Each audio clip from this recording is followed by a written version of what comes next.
Morning aspirant, स्वागत है आपका फोकस इन एजुकेशन में। मैं एजुकेटर आप सबके लिए इंपॉर्टेंट फैक्ट्स लाई हूँ जो कि आपके कॉम्पिटिटिव एग्जाम में हेल्प करेगा। क्या कुछ है खास, चलिए नज़र डालते हैं।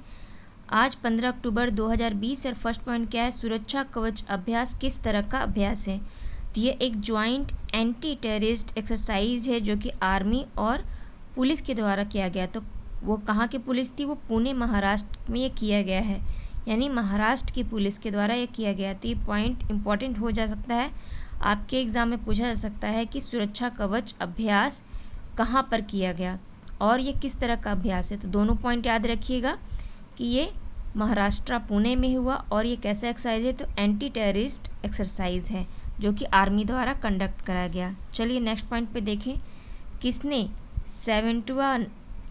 17वां नेशनल बास्केटबॉल एसोसिएशन जैसे कि NBA चैंपियनशिप 2020 जीता है।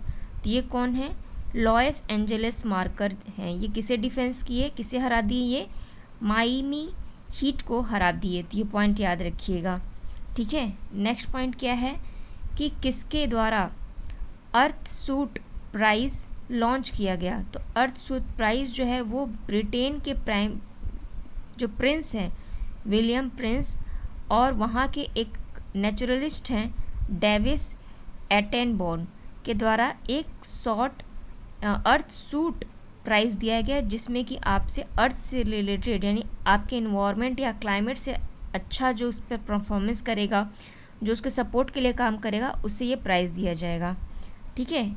नेक्स्ट पॉइंट देखिए वो क्या है कि एसोसिएशन संघाई कोऑपरेशन ऑर्गेनाइजेशन की 7वीं न्यायाधीशों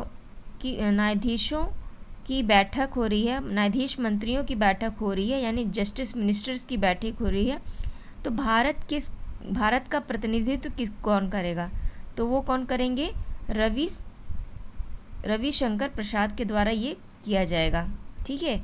अगर पूछा जाए कि जो SCO की मीटिंग कंडक्ट कौन करा रहा है, ऐसे तो ये वर्चुअली हो रही है, लेकिन अगर ये होस्ट कौन करा रहा है, तो होस्ट आपका रसिया कंट्री करा रही है। तो ये पॉइंट याद रखिएगा हम रसिया में 2 इस बार की मीटिंग हो रही है, एक आपका ब्रिक्स की मीटिंग कराई जा रही है और एक आपकी SCO की मीटिंग कराई जा रही है। ब्रिक्स का जो मीटिंग है वो इससे पहले कहाँ हुआ, तो ब्राज़ील के रियो de जेनेरियो में हुआ था और अभी रशिया में कराई जा रही है, ठीक है। तो ये पॉइंट याद रखिएगा। चलिए नेक्स्ट पॉइंट देखिए, उस पर क्या है, वो है आपका किस राज्य द्वारा लैब ऑन व्हील जो पानी की गुणवत्ता का परीक्षण करेगा लॉन्च किया गया है। तो जो लैब ऑन व्हील जो है वो कौन का लॉन्च किया, तो वो आपका हरियाणा सरकार ने किया, ठीक है। और ये जो व्हील है वो क्या करेगा, वो आपकी किसको कर रहा है, आपकी गुणवत्ता की जांच करेगा, वाटर क्वालिटी की जांच करेगा। नेक्स्ट पॉइंट देखिए क्या है, किस राज्य में मन संवाद की शुरुआत की गई, ठीक है। जैसे मन की बात होती है ना, सिर्फ मन संवाद किया जा रहा है, तो वो कौन कर रहा है, आपका राजस्थान कर रहा है। ये इसमें क्या किया जाएगा कि अगर आपको एक टोल फ्री नंबर दिया जाएगा, जिसमें कि आपके अगर मेंटल प्रॉब्लम है, मेंटल स्ट्रेस से गुजर रहे हो और कोई डिप्रेशन है, तो आप यहाँ से बात करके साइकोलॉजिस्ट से अपने जो ट्रीटमेंट है उसको ले सकते हो, ठीक है। ये इसमें किया जाएगा। नेक्स्ट पॉइंट क्या है कि किस राज्य में ग्रीनफील्ड एयरपोर्ट जिसका नाम क्या है होलोगी का विकास किया जा रहा है, किया जाएगा कब तक, 2022 तक ये टारगेट है, यानी 2022 में होलोगी जो एयरपोर्ट है वो बना दी जाएगी। तो वो कहाँ पे बन रही है, अरुणाचल प्रदेश में। और इसको फंडिंग देने की बात कर रही है, जापान भी फंडिंग कर रहा है और USA भी कर रहा है, अभी किया नहीं है बट बात चल रही है। और अगर पूछा जाए कि आंध्र प्रदेश में उत्तरांचल में अरुणाचल प्रदेश में जो आपकी होलोंगी एयरपोर्ट है उसे विकसित किया जा रहा है। और अगर पूछा जाए कि और कोई भी क्या एयरपोर्ट है, तो हाँ, एक तेजू एयरपोर्ट है और एक पासीघाट एयरपोर्ट है। तो ये दोनों पॉइंट याद रखिएगा, ठीक, अरुणाचल प्रदेश से। नेक्स्ट पॉइंट क्या है कि देह विचाव पुष्करणी पुस्तक का विमोचन किसके द्वारा किया गया? तो ये हमारे प्राइम मिनिस्टर द्वारा, नरेंद्र जी मोदी जी द्वारा इसको किया गया। ये पुस्तक किसकी आत्मकथा है? यह डॉक्टर बाल साहेब विखे पटेल जो हैं उनके द्वारा ये किया जा रहा है। इन्होंने एक सोसाइटी का भी गठन किया था। वो क्या था? वो था आपका प्रवण रूरल एजुकेशन सोसाइटी। ये पॉइंट याद रखिएगा, प्रवण रूरल एजुकेशन सोसाइटी को भी इन्होंने डेवलप किया था, जो कि एजुकेशन देना था किसको? ग्रामीण क्षेत्रों के लिए। ठीक। और क्या अभी हमने देखा था मोदी जी ने अभी कुछ दिन पहले, मतलब कल परसों ही 100 रुपये का सिक्का लॉन्च किया। ठीक है, कॉइन लॉन्च किया। किसके उपलक्ष्य में? सिंधिया जी के उपलक्ष्य में। सिंधिया जी का 100th एनिवर्सरी मनाया गया, तो उसी की खुशी में अब पीएम मोदी ने 100 रुपये का सिक्का लॉन्च किया और अभी एक पुस्तक का विमोचन किया। तो ये पॉइंट याद रखिएगा। चलिए नेक्स्ट जो पॉइंट है उस पर भी हम नजर डालें। वो क्या है? नीति आयोग ने भारत ऊर्जा मॉडलिंग फोरम की शासकीय संरचना के स्वरूप की घोषणा की। किस अंतर्राष्ट्रीय संस्था के साथ मिलकर किया जाएगा? तो वो अंतर्राष्ट्रीय विकास के लिए संयुक्त राष्ट्र एजेंसी के द्वारा किया जाएगा। यानी आपके इंटरनेशनल जो डेवलपमेंट है वो यूनाइटेड नेशन एजेंसी के द्वारा किया जाएगा। ठीक है, जिसमें कि क्या किया जा रहा है? भारतीय ऊर्जा जो मॉडलिंग है उसको विकसित किया जाएगा ना। सोलर एनर्जी को किस तरीके से हम यूज़ करना है उनको देखना है, मतलब जितनी भी रिन्यूएबल एनर्जी हैं आपकी उनको। नेक्स्ट पॉइंट क्या है? किसे संयुक्त राष्ट्र अमेरिका के प्रतिष्ठापित सांद्र सेनी लाइफ टाइम अचीवमेंट अवार्ड से नवाजा गया? तो ये कौन है? ये है हरीश कोटेचा को किया गया। तो ये कोटेचा कहाँ के हैं? ये भारतीय मूल के हैं, समाज सेवा। ये पॉइंट याद रखिएगा जो हमारे एग्ज़ाम के लिए इम्पॉर्टेंट हो जाता है। नेक्स्ट जो पॉइंट है वो क्या है?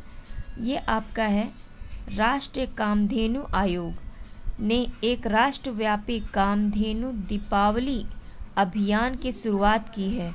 यह आयोग क्या है? यह एक मंत्रिमंडलीय प्रस्ताव द्वारा गठित किया गया है। ठीक है, ये पॉइंट याद रखिएगा।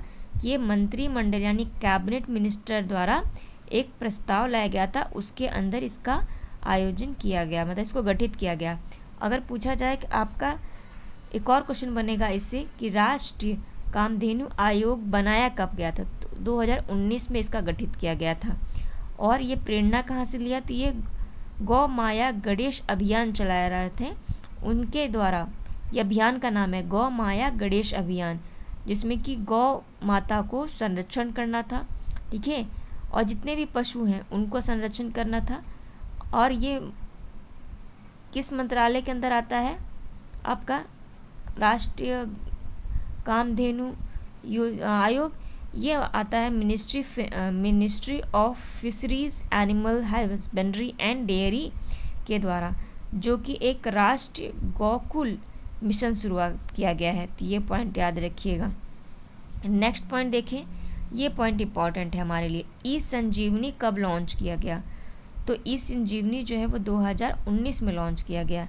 यह क्या है? ये जो है वो आपके स्वास्थ्य एवं परिवार कल्याण मंत्रालय द्वारा लॉन्च किया गया था। और ये एक टेली मेडिसिन की पहल है, जिसमें कि टारगेट कब तक का है? 2022 के लिए आखिरी तक आयुष्मान भारत योजना के तहत 1,55,00,000 हेल्थ एवं वेलनेस सेंटर पर लागू कराए जाने का लक्ष्य है, जो कि इन्होंने काफ़ी हद तक प्राप्त कर लिया है। तो आपको टारगेट याद रखना है कब तक? 2022 तक। संजीवनी का टारगेट कब है और कब इसको लॉन्च किया गया था? और इसमें ही ODP यानी ओपन डिफिकेंसी जो है वो इसकी पहल की भी शुरुआत की गई थी, जो कि इसका लास्ट डेट का है अप्रैल 2020 तक इसकी शुरुआत की गई थी। इसकी शुरुआत इस दिन की गई थी, अप्रैल 2020 में। और अगर पूछा जाए कि OPD में पहला स्थान किसका रहा, तो आपका हिमाचल प्रदेश का रहा। और अभी दूसरा पोजीशन कौन हासिल कर लिया है? केरल हासिल कर लिया है। ये पॉइंट याद रखिएगा। केरल तो भी बहुत चीज़ों पे टॉप पर है, जैसे health index, education index, literary index, ठीक है, एजुकेशन इंडेक्स से फिर एसडीजी इंडेक्स। और अभी केरल पहला ऐसा राष्ट्र बन गया है जो कि आपका डिजिटली क्या किया है, क्लासरूम, हाईटेक क्लासरूम डेवलप किया है।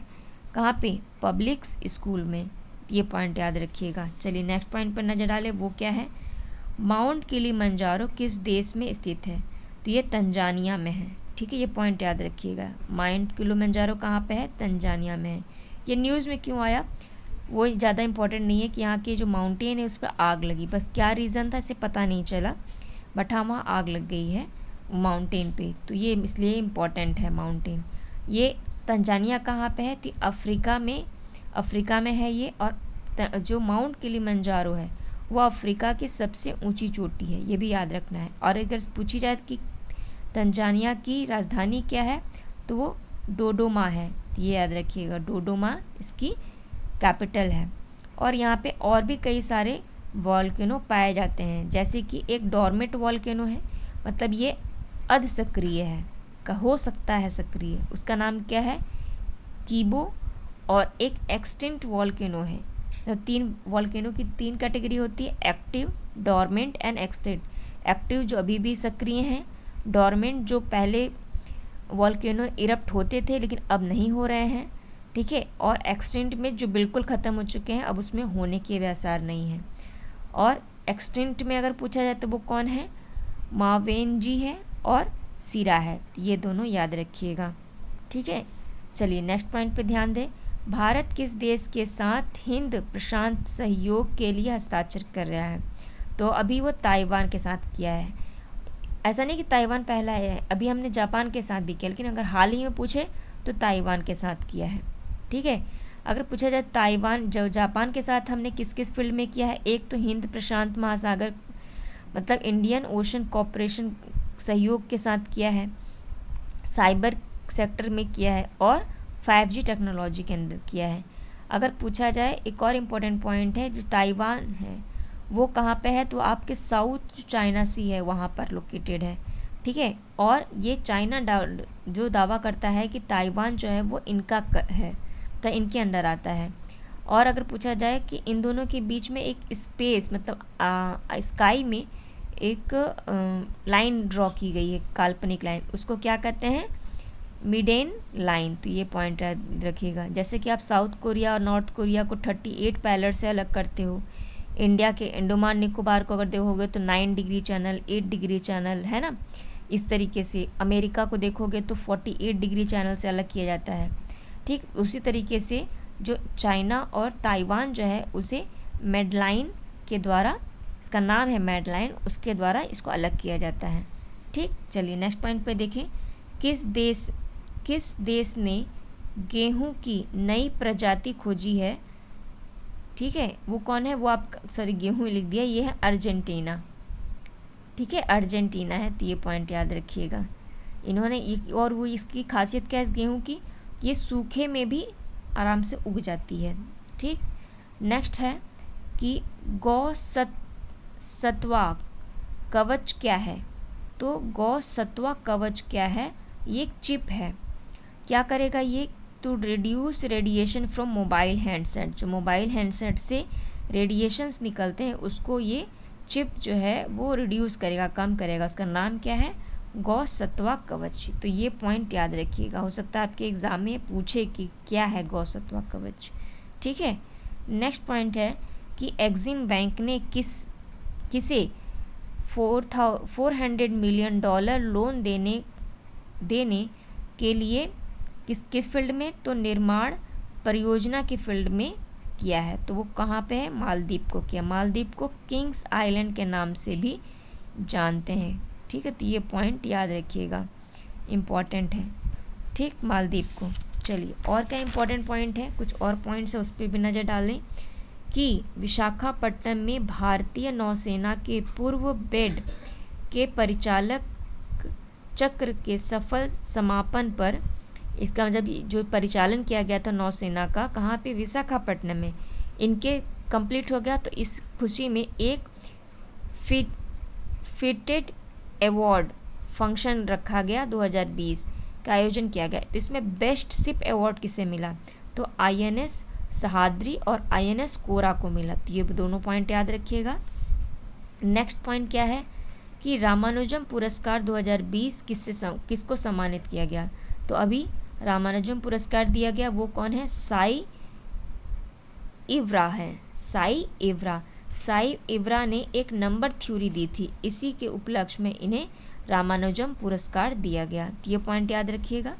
नेक्स्ट पॉइंट क्या है कि अभी वर्ल्ड इकोनॉमिक फोरम की वार्षिक बैठक 2021 में कहाँ पर आयोजित की जाएगी, तो ये की जाएगी आपकी लुइसनबर्गस्टॉक में, जो कि स्विट्जरलैंड में है। और इसकी थीम क्या है, द ग्रेट रीसेट। और 2019 में क्या किया गया था, इसकी मीटिंग जो है वो कहाँ पे, स्विट्जरलैंड के दावोस में कराई जाती थी। और इसमें एक क्रिस्टल अवार्ड दिया गया एक भारतीय को, वो कौन थी, वो थी आपकी दीपिका पादुकोण। तो ये पॉइंट याद रखिएगा, ठीक है, जिसे कि क्रिस्टल अवार्ड दिया गया। नेक्स्ट जो पॉइंट है वो क्या है, किस राज्य या केंद्र शासित प्रदेश ने बैटरी से चलने वाले वाहन को रोड टैक्स में छूट दे रही है, तो कौन है, वो दिल्ली है। दिल्ली ने एक पॉलिसी निकाली थी, क्या है, इलेक्ट्रिक व्हीकल पॉलिसी 2020। इसका एम क्या है कि 2024 तक, ये एम याद रखिएगा, 2024 तक कितना, 5 लाख इलेक्ट्रिक व्हीकल्स को रजिस्टर कराना इनका लक्ष्य है। और जो किसके अंदर काम करेगा, वो स्क्रैप इंसेंटिव के अंदर काम करेगा, ठीक।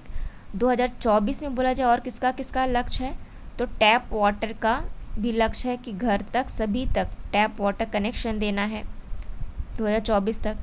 2024 तक 5 ट्रिलियन इकोनॉमी बनानी है इंडिया की, ठीक। और अभी हमने दिल्ली का भी पॉलिसी देख लिया, जिसमें कि 5 लाख इलेक्ट्रिक व्हीकल्स को रजिस्टर करना है। इसे अगर बैटरी से जो चलने वाली जो टैक्सी होती हैं, जो व्हीकल्स होते हैं, उसमें कम से कम प्रदूषण होगा। और दिल्ली में प्रदूषण हर साल बढ़ता जाता है, तो इसी के लिए ये पॉलिसी को अपनाया गया।